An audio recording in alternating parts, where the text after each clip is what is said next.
you, Justin. So, because you gave us an overview of reuse strategy and also on chemical risk. So we can see that reuse has been around for the a very long time. But to deal with many requirements now, particularly in terms of safety, chemical risk, there are still many challenges to overcome. So now I would like to present you what we to do.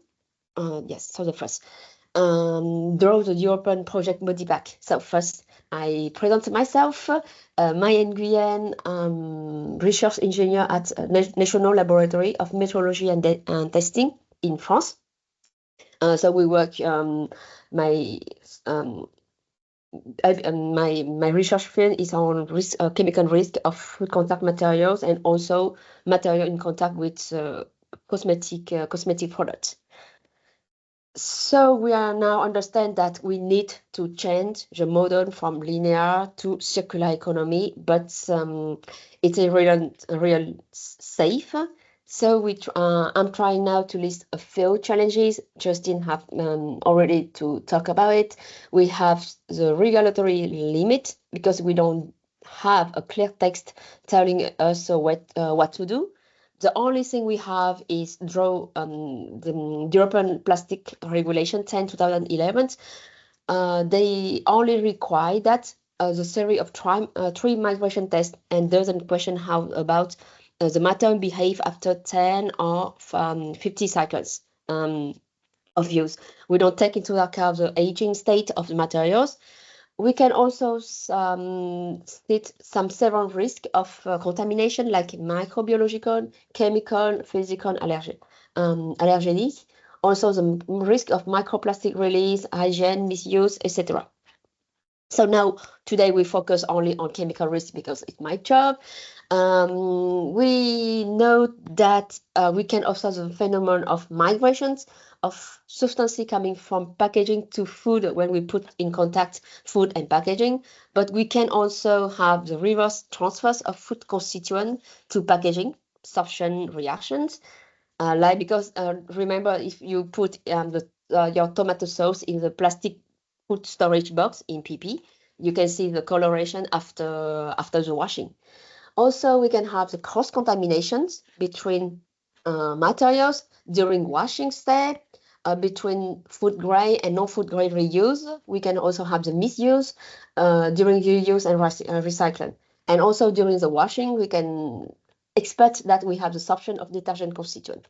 So the circular economy, especially reuse strategy, can cause a systemic chemical risk. And how we can deal with it? We try to do with a slide of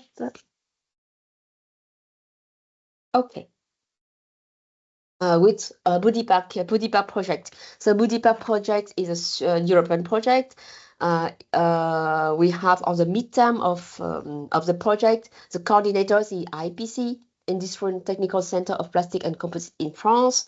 We have 19 partners from 6 countries, so France, Spain, Germany, etc. And we try to cover all of technical competence dedicated to packaging. So we will deal with technical properties. We also study consumers' behaviors, of course, safety, quality. We also to make some economic assessment to see if the economic model is sustainable. We also to try, maybe not standardization, but try to propose some guidance to to say to industry stakeholders what to do if we want to have some reusable packaging, plastic packaging.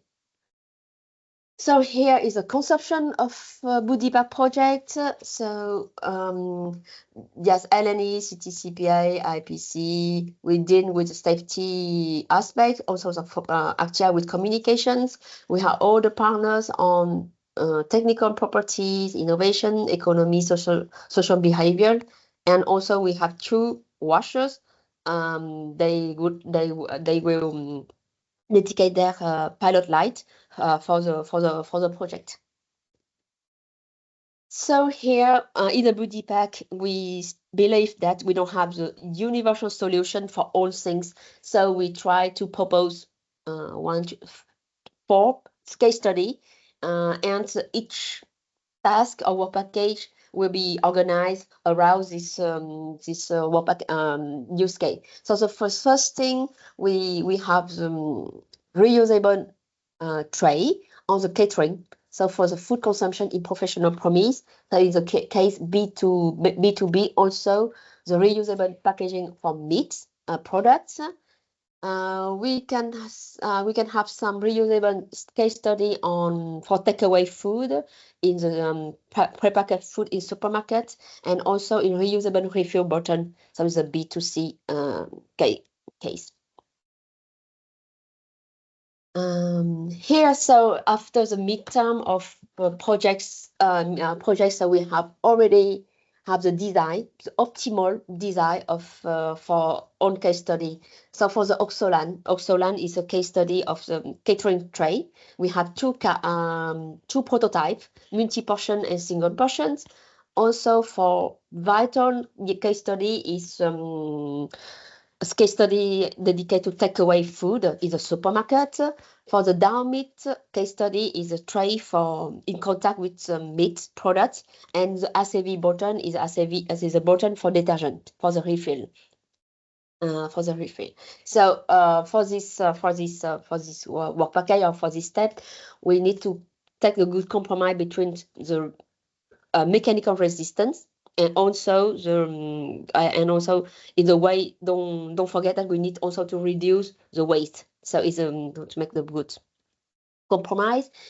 For all the work package, we need to find the good materials for all our case study.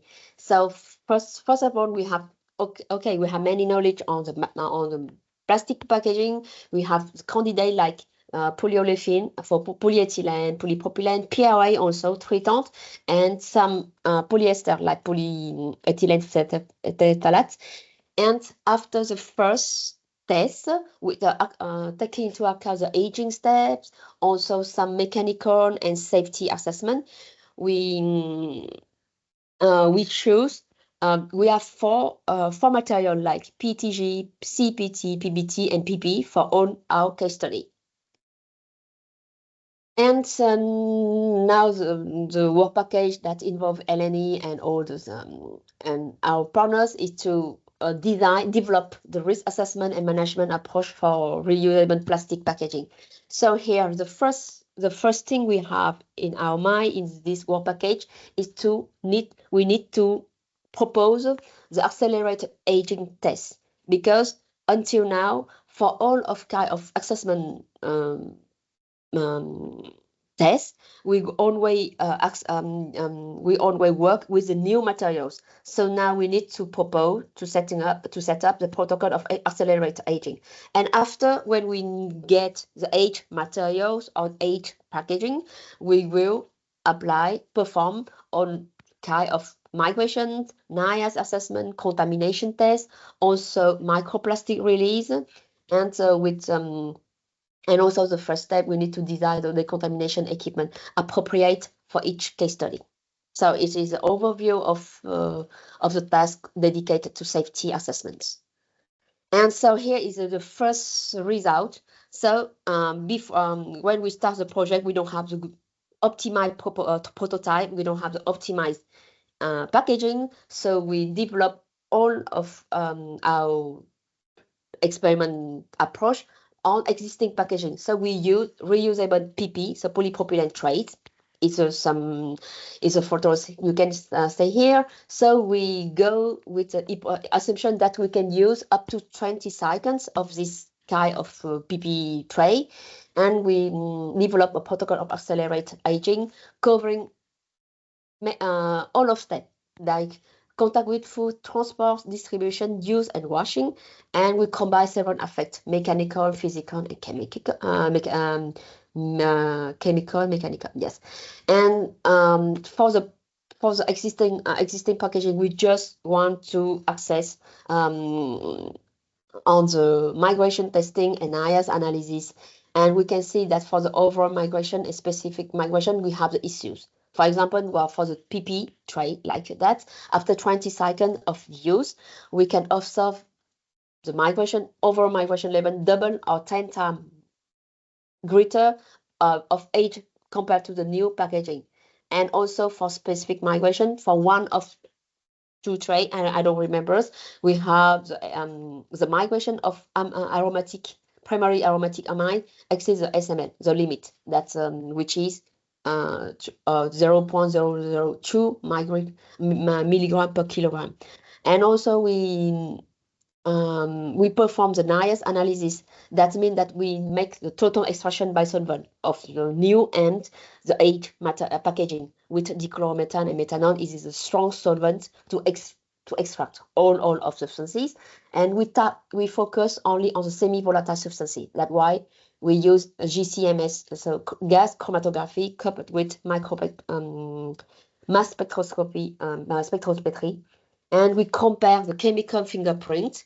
Also, we try to identify and semi-quantify the substances. So obviously, we observe the loss of oligomers because after many cycles of use, we lost oligomers. But we observe that the presence and the appearance of the breakdown products of antioxidants, the fragrance, perfume, and fatty alcohol. So fragrance and perfume, we can expect that coming from the detergents.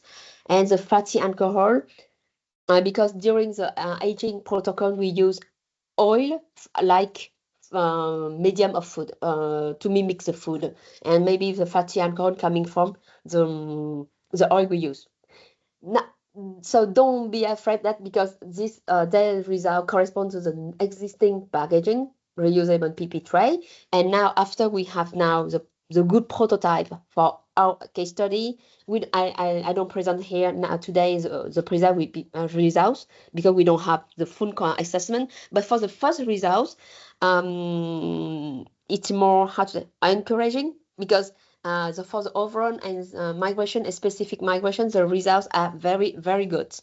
All the packaging are compliant. Now we start to perform the NIAS analysis because we would like to see if during reuse we have all the NIAS substances and if they are of concern or not. Because if they are not of concern, we need to perform all those assessment steps. And also the second step, not the second, but all the thing we try to do is microplastic release risk assessment. So we have in our lab the homemade washing machine is a small microreactors. And because we would like to evaluate the microplastic release during only washing step.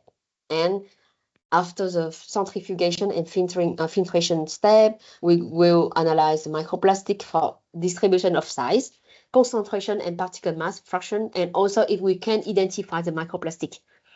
Everything now, for the moment, we only use, we know what is plastic we use for our packaging. But and we use Raman spectroscopy for this step. And we have the three big questions that because we observe the many cross contamination when we perform realize the experiment, and also if our tests are repeatable, and what is the recovery rate? Because we have many steps, we will lose microplastic during the centrifugation or filtration step, and what is the recovery rate for the end. And that's all for me. So if you have the question, so we are here to reply.